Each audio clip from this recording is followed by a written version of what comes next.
가격이 오르면 소비는 줄어듭니다. 반대로 가격이 내리면 소비는 증가합니다. 이건 경제의 가장 기본적인 법칙입니다. 그렇지만 명품만큼은 이 수요의 법칙이라는 중력을 제멋대로 거스릅니다. 오히려 비싸면 비쌀수록 잘 팔리는 게 명품의 특징이죠. 하지만 각종 정보로 무장한 지금의 소비자들이 무조건 비싸다고 지갑을 열 리가 없습니다. 그러니 명품의 가격에는 사람을 홀리는 어떤 마법이 분명 있을 것입니다. 도대체 명품은 왜 비싼 걸까요? 첫째, 명품 자체가 원래 사치품이기 때문입니다. 명품의 국어 사전적 뜻은 뛰어나거나 이름난 물건입니다. 그런데 이를 영어로 하면 럭셔리입니다. 한마디로 사치품이란 얘기입니다. 해외의 유명 브랜드가 막 쏟아져 들어오던 1990년대의 마케팅 전문가들이 사치품이란 부정적 용어 대신 보다 신뢰감이 가는 명품으로 네이밍을 했습니다. 우리나라에서 명품 브랜드가 잘 팔리는 것은 네이밍의 승리가 한몫하고 있습니다. 우리에겐 명품, 본토에선 럭셔리라 불리는 이 유명 제품은 본래부터 사치를 위해 탄생했습니다. 그 시조는 보통 프랑스의 태양왕 루이 14세를 꼽습니다. 하지만 엄밀하게 얘기하자면 17세기 초 루이 13세의 재상 리슐리에까지 거슬러 올라가는 게 맞을 듯합니다. 그는 왕실의 사치가 국내외의 존경을 받기 위해 반드시 필요하다고 주장했습니다. 루이 13세가 9살이란 어린 나이로 왕위에 올랐기 때문에 당시 프랑스는 국내외로 불안정한 상황이었습니다. 리슐리에는 이를 왕실의 화려함으로 극복하고자 했던 것입니다. 그 뒤를 이은 루이 14세의 사치는 두말할 것도 없습니다. 그는 역사상 최초의 셀럽이었습니다. 그가 입고 사용하는 옷과 가발, 장신구들은 곧바로 전 유럽의 귀족과 왕실의 유행이 되었습니다. 이 스타를 이용해 프랑스의 사치품을 산업으로 발전시킨 게 재상 콜베르입니다. 이 브루봉 왕가의 사치가 나중에 프랑스 혁명을 불러오는 한 요인이 되었지만 오늘날 프랑스를 패션과 명품의 나라로 만들었으니 역사의 아이러니 중 하나라 하겠습니다. 그리고 이런 기류가 계속 이어지다가 19세기 나폴레옹 3세 때 상표 제도가 처음 도입되면서 왕실 납품업체이던 향수의 겔랑, 시계와 보석의 카르티에, 가죽 제품의 에르메스, 토털 패션의 루이비통 등이 이때부터 명품 브랜드로 자리 잡게 되었습니다. 이렇듯 명품은 왕실과 귀족들이 사용하던 사치품이었으니 태생부터 비싼 물건인 셈입니다. 두 번째는 생산 원가 자체가 비싸기 때문입니다. 우리가 명품하면 좋은 재료에 한 땀 한 땀 정성을 다하는 장인들의 모습이 연상됩니다. 예를 들어 최고의 가죽만을 사용하는 것으로 정평난 에르메스는 가죽의 품질이 만족스럽지 않다면 몇 년이고 아예 해당 제품을 만들지 않는다고 합니다.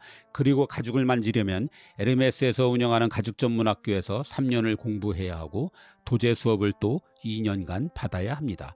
이렇게 어렵게 길러진 장인이 수작업으로 만들 수 있는 가방은 일주일에 2개가 고작입니다. 그러니 안 비쌀 도리가 없습니다. 물론 모든 명품이 그렇진 않습니다. 명품계의 G2라 할 수 있는 프랑스와 이탈리아에선 요즘 구인난이 심각합니다. 어디든 마찬가지이지만 힘든 일을 하지 않으려는 것이죠. 게다가 가족끼리의 간의 수공업이 점차 기업화되면서 가격 경쟁을 위해 프랑스와 이탈리아 내의 중국인 공장에서 제품을 만드는 경우도 많습니다. 심지어는 아예 인건비가 싼 루마니아, 터키, 인도, 베트남 등지에서 노골적으로 완제품을 만들기도 하죠. 많은 명품들이 이미 장인의 한 땀 한 땀 같은 건 없음에도 여전히 비싼 걸 보면 가격에 거품이 있음도 분명한 것 같습니다. 세 번째는 예술적인 가치입니다.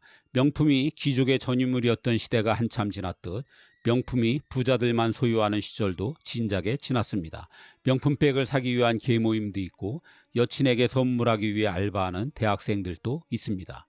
명품을 둘러싼 여러 특이한 소비 행태를 분석하기 위해 전문가들은 온갖 경제 용어와 심리 용어를 동원하기도 합니다. 주로 명품을 사는 이유에 대한 것들입니다. 여기엔 명품을 소유하면 상위 계층에 속한다고 느끼는 파노플리 효과도 있고 과시욕과 허영심으로 인해 비싸면 비쌀수록 더 잘 팔리는 배블런 효과도 있습니다. 또 유명 셀럽을 따라 소비하는 밴드웨건 효과도 있고 대중화되면 더 이상 그 상품을 사지 않는 스노프 효과도 있습니다. 이를 요약하면 명품을 사는 이유는 크게 두 가지입니다. 자기 과시와 자기 만족. 자기 과시는 남들에게 보이기 위한 명품이고 자기 만족은 나 혼자만 봐도 아름다운 명품이죠. 이런 자기 만족형의 경우 명품은 예술작품과 같습니다. 그런데 예술작품에는 정가란 게 없죠. 거기엔 원가 플러스 이윤을 넘어서는 창작자의 열정과 독창성, 그리고 예술원에 대한 가치평가가 들어있습니다. 명품 브랜드의 경우 여기에 파노플리, 배블런, 밴드웨건 효과가 더해지면서 그 비싼 가격이 대중들에게까지 정당화되는 것입니다. 만약 이런 게 아니라면 사람들이 그 많은 돈을 주고 포르쉐나 페라리, 마세라티 같은 이탈리아 차를 사진 않을 것입니다. 문짝이 잘 맞으면 마세라티가 아니라는 말이 있듯이 이탈리아산들은 기술적으로 여러 결함을 갖고 있다는 게 정설입니다. 하지만 이탈리아 자동차엔 기술적으로 완벽한 독일차가 갖고 있지 않은 그 특유의 감성과 디자인이 있습니다. 마치 예술작품 같은 것이고 거기에 돈을 아낌없이 지불하는 것이죠. 네 번째는 명품이 위치제이기 때문입니다. 무엇이 가격을 결정하는가라는 책을 보면 이 세상의 물건에는 물적재와 위치재가 있습니다. TV나 컴퓨터, 핸드폰 등 대부분의 물건은 물적재로 절대 가치를 갖고 있죠. 즉 가격이 정해져 있기 때문에 세일을 하면 갑자기 잘 팔립니다. 그런데 어떤 물건은 절대 가치가 아니라 상대 가치 혹은 사회적 가치를 갖기도 합니다. 이게 위치재인데 명품 브랜드가 대표죠. 위치재가 상대 가치와 사회적 가치를 가지려면 절대로 흔해선 안 됩니다. 그래서 이 물건들은 구매 문턱을 높이기 위해 처음부터 가격을 아주 높게 책정하거나 많이 팔리면 팔릴수록 물건값을 계속 올리게 됩니다. 에르메스의 버킨백이란 게 있습니다. 셀러브리티를 포함한 많은 여성들의 로망이죠. 수천만 원 하는 이 가방은 돈이 있다고 살 수 있는 물건이 아닙니다. 워낙 기다리는 사람이 많아 한때는 5, 6년씩 웨이팅을 걸어 놓아야 했습니다. 장인이 일주일에 겨우 2개 정도 만드는 버킨백은 이제 웨이팅도 없이 그저 운이 좋은 사람만이 살 수 있습니다.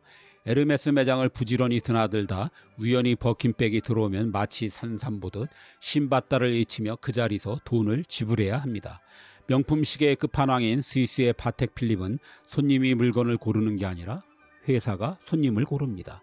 보통 수억 원대에 달하는 파텍 필립의 고가품 라인을 사려면 그간 자신이 소유했던 시계의 이력서 제출과 함께 면접이 필수입니다. 이 품위 있는 명품을 가질 자격이 있는지 심사를 통과해야만 그때 비로소 내 돈 내고 시계를 살 수 있는 것입니다. 에르메스나 파텍 필립의 이런 마케팅은 모두 위치제의 특성인 희귀성을 유지해 계속해서 상품의 가격을 높게 가져가려는 전략입니다. 마지막으로는 사람들의 소비 심리를 교묘하게 자극하는 앵커링 효과 때문입니다. 배는 일단 닷을 내리면 여기저기 움직여봤자 닷 주변을 맴돌게 되어 있습니다. 그런데 가격의 닷을 내리면 어떻게 될까요? 예를 들어 눈에 가장 잘 띄는 매장 가운데에 1억 원짜리 가방을 화려하게 전시해 놓습니다. 그럼 이게 닷으로 작용합니다.